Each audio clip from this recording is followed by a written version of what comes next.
సుందరపురి అనే కోళ్ల గ్రామంలో రంగా అనే కోడిపుంజు ఉండేది. రంగా భార్య పేరు సత్యవతి. రంగాకు సూర్య అనే కొడుకు, మీనా అనే కోడలు ఉండేది. తండ్రి కొడుకులిద్దరూ పక్కపక్కనే చేరో ఇంట్లో కాపురం ఉండేవాళ్లు.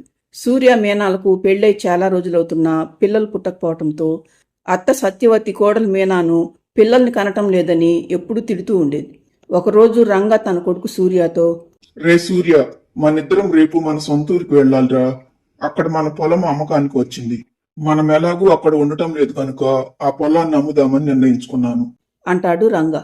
ఇంతలో సత్యవతి అక్కడికి వచ్చి, మీ పొలాలు ఆస్తులు గొడవ తర్వాత చూసుకుందరు గాని ముందుగా వంశాన్ని నిలబెట్టే వారసుడి సంగతి ఆలోచించండి. మళ్ళీ ఏమైందే నీకు? మొన్ననే కదా కొడుకు కోడలు డాక్టర్ దగ్గరికి వెళ్ళొచ్చారు. ఇద్దరిలో ఏ లోపము లేదని కూడా చెప్పారు కదా డాక్టర్ గారు. మొన్నేంటండి, అప్పుడే వీళ్ళు డాక్టర్ దగ్గరికి వెళ్ళొచ్చి 3 నెలలైంది, కానీ ఏమీ ఫలితం లేదు. మీ కోడలికి ఏ లోపము లేదో లేదా డాక్టర్ అలా చెప్పాడని మనకు అబద్ధం చెప్పిందో ఎవరికి తెలుసు? నువ్వు మరీ అన్యాయంగా మాట్లాడుతున్నావు సత్య. కోడలి వెంట మన కొడుకు కూడా వెళ్ళాడు కదా. వాడెందుకు మనకు అబద్ధం చెప్తాడు చెప్పు? నిజమో అబద్ధమో నాకు తెలియదండి. నా కొడుకు పిల్లలు పుట్టడం లేదంటే ఊర్లో వాళ్ళు అడిగే ప్రశ్నలకు నేను సమాధానం చెప్పలేకపోతున్నాను. మీరు మన ఊరికి వెళ్లి వచ్చేసరికి ఈ మీనా నెల తప్పిందా సరే, లేకపోతే నా కొడుకు మళ్లీ పెళ్లి చేస్తాను. నా మాట మీరు కానీ సూర్య కానీ వినకపోయారో నేను చస్తాను అని కోపంగా అక్కడి నుండి వెళ్ళిపోతుంది సత్యకోడి. ఆ రోజు సాయంత్రం మీనా సూర్యతో, మీ అమ్మగారేంటండి మరీ అంత అన్యాయంగా మాట్లాడుతున్నారు? మనకేమంత వయసు అయిపోయిందని అప్పుడే మీకు పిల్లల కోసం మరో పెళ్లి చేస్తానంటుంది. అవును మీనా, ఇన్ని రోజులు మనకు పిల్లలు లేరని మనల్ని నిందిస్తూ ఉండేది. ఇప్పుడు ఏకంగా చస్తానని బెదిరిస్తుంది. ఈ గొడవ ఎక్కడికి దారితీస్తుందో ఏంటో అంటూ వెళ్ళిపోతాడు సూర్య. మరుసటి రోజు తండ్రి కొడుకులిద్దరూ ఊరు వెళ్ళిపోతారు. అప్పటి నుండి సత్యకోడి తన కోడలు ఎదురుపడినా కూడా మాట్లాడటం మానేస్తుంది. 2 రోజుల తర్వాత తెల్లవారేసరికి కోడలు తల్లి కావటం మాటేమో కానీ అత్తకోడి ఒక గుడ్డు పెడుతుంది. దాంతో సత్యకోడికి భూమి గుండ్రంగా తిరిగినట్లు అనిపిస్తుంది. వారం రోజుల నుండి ఒంట్లో ఏదో తేడాగా ఉంటే ఎందుకు అనుకున్నాను. ఇదా సంగతి అనుకుంటుంది సత్య. కానీ ఈ వయసులో పిల్లల్ని కనటం ఏమిటి? ఈ సంగతి నలుగురికి తెలిస్తే తన పరువు పోతుంది. మనవాళ్ళని ఎత్తుకునే వయసులో తన పిల్లలను కంటే అందరూ తనను చూసి నవ్వుతారు.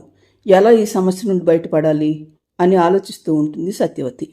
మరుసటి రోజు మరొక గుడ్డు పెడుతుంది సత్యకోడి. మీనాకు మాత్రం తన అత్త ఎదురుపడ్డప్పుడల్లా తన భర్తకు అత్త 2వ పెళ్లి చేస్తానన్నమాటే గుర్తుకు వస్తూ ఉంటుంది. అలా వారం రోజులు గడిచిపోతాయి.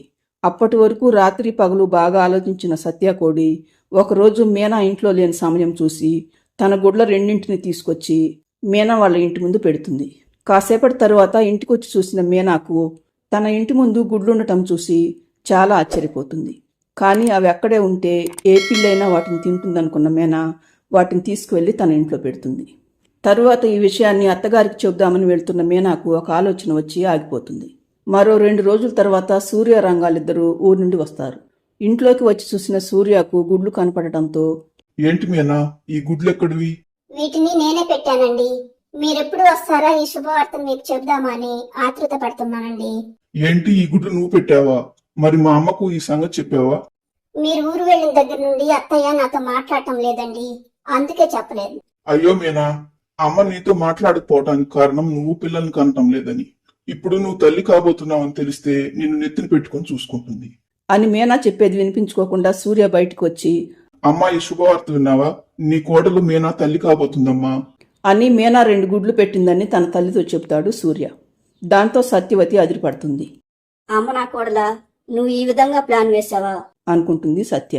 కానీ ఆ విషయాన్ని బయటికి చెప్పలేక కక్కలేక మింగలేక లోపల మదన పడుతూ ఉంటుంది సత్యకోడి. తన కొడుకు తండ్రి కాబోతున్నందుకు రంగా మాత్రం చాలా సంతోషిస్తాడు. మరి కొద్ది రోజుల తర్వాత గుడ్లలో నుండి 2 కోడి పిల్లలు బయటకు వస్తాయి. వాటిని చూసిన మీనా కంటే సత్యకోడి ఎక్కువ సంతోషపడుతుంది. తరువాత వాటిని చాలా ప్రేమగా చూసుకుంటూ ఉంటుంది సత్యవతి. అది చూసిన మీనా, ఏమో అనుకున్నాను, మా అత్తకు మనవాళ్ళంటే ప్రేమ ఎక్కువే. ఏదేమైనా నాకు ఈవిడ గోల తప్పింది. ఇక నేను ప్రశాంతంగా ఉండొచ్చు అనుకుంటుంది మీనా. కానీ మీనా ప్రశాంతత ఎన్నో రోజులు నిలబడకుండా మరుసటి రోజు తను తల్లి కాబోతున్నానని తెలుసుకుంటుంది మీనా. దాంతో మీనా చాలా భయపడుతుంది. ఇప్పుడు నేనేం చెయ్యాలి? నేను గుడ్లు పెట్టబోతున్నానని తెలిస్తే మరి ఈ పిల్లలు ఎవరని ఇంట్లో వాళ్ళందరూ అడుగుతారు. నేను అబద్ధం చెప్పిన విషయం అందరికీ తెలిసిపోతుంది. ముఖ్యంగా మా అత్త నన్ను ఊరికే వదిలిపెట్టదు. ఏంటి దేవుడా నాకు పరీక్ష అనుకుంటుంది మీనా. అప్పటి నుండి మీనా తను పెట్టిన గుడ్లు ఎవరికీ కనపడకుండా గుడ్లపైన ఒక బుట్ట బోర్లించి జాగ్రత్త పడుతుంది. ఒకరోజు తెల్లవారేసరికి మీనా గుడ్లలో నుండి 2 కోడి పిల్లలు బయటకొస్తాయి. అప్పుడు మీనా రహస్యం బయటపడుతుంది. దాంతో సూర్య మీనాతో గొడవకు దిగుతాడు. తరువాత మీనా జరిగిన విషయం మొత్తం చెప్పటంతో, నీకెంత ధైర్యం లేకపోతే వేరే గుడ్లను తీసుకొచ్చి నా పిల్లలను చెబుతావా? నిన్ను నేను క్షమించినా మా అమ్మ క్షమించదు అని వెంటనే బయటకొచ్చి మీనా తనను మోసం చేసిందని జరిగిన విషయమంతా తన తల్లిదండ్రులతో చెప్తాడు సూర్య. అంతా విన్న సత్యకోడి ఏం మాట్లాడాలో తెలియక మౌనంగా ఉండిపోతుంది. మాట్లాడలేంటమ్మా, ఇంత పెద్ద విషయం విన్న తరువాత నువ్వెంత మండిపడతావో అనుకున్నాను. నువ్వేంటి ఏమీ మాట్లాడటం లేదు? జరిగిన దాంట్లో నా తప్పు మీరు అనుకున్నంత ఏమీ లేదండి. మీరు ఊరు వెళ్ళి వచ్చేసరికి నేను నెల తప్పకపోతే మీకు వేరే పెళ్లి చేస్తానని మీ అమ్మ చెప్పింది. ఆవిడ అన్నంత పని చేస్తుందేమోనని నేను భయపడుతూ ఉన్నాను. ఇంతలో ఎవరో మన ఇంటి ముందు గుడ్లను వదిలేసి వెళ్లారు.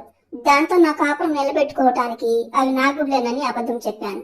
నేను చేసింది మీకు తప్పుగా అనిపిస్తే నన్ను క్షమించండి. ఆ పిల్లలిద్దరినీ మీకేం చేయాలనిపిస్తే అదే చేయండి అంటుంది మీనా. దాంతో కంగారు సత్యకోడికి మొదలవుతుంది. ఇక చెయ్యటానికి ఏముంది, వాళ్ళు కూడా మన పిల్లలతో పాటు ఇక్కడే ఉంటారులే. నీకెంత మంచి బుద్ధి ఎప్పుడొచ్చిందే? అవునండి, ఇన్ని రోజుల నుండి వాళ్ళ మీద మమకారం పెంచుకున్నాం. ఇప్పుడు వాళ్ళని మాత్రం ఎక్కడికని పంపిస్తాం అని వెళ్ళిపోతుంది సత్య. కానీ అప్పటి నుండి అత్తగారి ప్రతి కదలిక గమనిస్తూ ఉంటుంది మీనా. సొంత మనవాళ్ల కంటే ముందు పుట్టిన వాళ్ళనే ప్రేమగా చూసుకుంటూ ఉంటుంది సత్యవతి. ఒకరోజు మీనా బయటకు వెళ్లి వచ్చేసరికి మీనా పిల్లలిద్దరినీ వదిలేసి తన పిల్లలకు ఆహారం పెడుతూ ఉంటుంది సత్య. అది చూసిన మీనా, ఏంటత్తయ్య, నా పిల్లల్ని వదిలేసి వాళ్ళిద్దరికి మాత్రమే ఆహారం పెడుతున్నావు? వీళ్ళు నీకేమీ కారా? వాళ్లకు నువ్వు వచ్చాక పెడతావనుకున్నాలే అంటుంది సత్య. అంతేకాకుండా సత్య బయటకు వెళ్ళినా కానీ పిల్లలిద్దరినీ వెంట పెట్టుకుని వెళ్లేది. మీనా పిల్లల్ని అంతగా పట్టించుకునేది కాదు. దాంతో తన పిల్లల్ని సత్య నిర్లక్ష్యం చేస్తుందని మీనాకు చాలా కోపం వస్తుంది. అంతేకాకుండా సత్య ప్రవర్తన మీద అనుమానం కూడా వస్తుంది. ఒకరోజు రంగా సూర్యాలు కూడా ఇంటి దగ్గరే ఉండగా మీనా సత్యతో, అత్తయ్య, మీరు నలుగురు పిల్లల్ని ఒకేలాగా చూడటం లేదు. నా పిల్లల్ని నిర్లక్ష్యం చేయటం నాకు అస్సలు నచ్చటం లేదు. నాకు పిల్లలు పుట్టినప్పుడు మనవాళ్లు కావాలని నా ప్రాణం తీశారు. ఇప్పుడేమో నా పిల్లల కంటే ఆ అనాథ పిల్లలే మీకు ఎక్కువయ్యారు. నా స్నేహితురాలి బంధువులు ఎవరైనా పిల్లలు ఉంటే పెంచుకోవటానికి కావాలని అడిగారట. అందుకే మన ఇంట్లో ఉన్న పిల్లలిద్దరిని ఇచ్చేద్దాం అంటుంది మీనా. దాంతో సత్యకోడి అదిరిపడుతుంది. కంగారులో ఏం మాట్లాడుతుందో కూడా తెలియకుండా, ఏంటి పెంచుకోవటానికి ఇచ్చేది? కావాలంటే నీ పిల్లలు నువ్వు, నా పిల్లల్ని మాత్రం నేను ఇవ్వను అని నాలుగు ఖర్చుకుంటుంది సత్య. దాంతో రంగా, ఏంటి సత్య నువ్వు మాట్లాడేది? వాళ్ళు నీ పిల్లలేంటి అనటంతో నిజంగానే మీనా పిల్లలిద్దరినీ వేరే వాళ్ళకి ఇచ్చేస్తుందన్న భయంతో సత్యకోడి, వాళ్ళిద్దరూ అనాథలు కాదండి, వాళ్ళు మన పిల్లలే అని సూర్య వాళ్ళు ఊరు వెళ్లిన దగ్గర నుండి జరిగిన విషయం మొత్తం చెబుతుంది సత్య. దాంతో సూర్య రంగాలిద్దరూ నోరు వెళ్లబెడతారు. ఇదేంటే అత్తా కోడలిద్దరూ మాకు రోజుకొక ట్విస్టులు ఇస్తున్నారు? ఏం చేయమంటారండి, ఆ దేవుడు నాకు మనవాళ్ళని ఎత్తుకుండే వయసులో పిల్లల్నిచ్చాడు. ఆ సంగతి నలుగురికి తెలిస్తే నవ్వుకుంటారని గుడ్లను తీసుకువెళ్లి మీనా ఇంటి ముందు పెట్టాను. తర్వాత జరిగిన సంగతంతా మీకు తెలుసు అంటుంది సత్యవతి సిగ్గుపడుతూ. దాంతో రంగాకు నవ్వాలో ఏడవాలో అర్థం కాదు.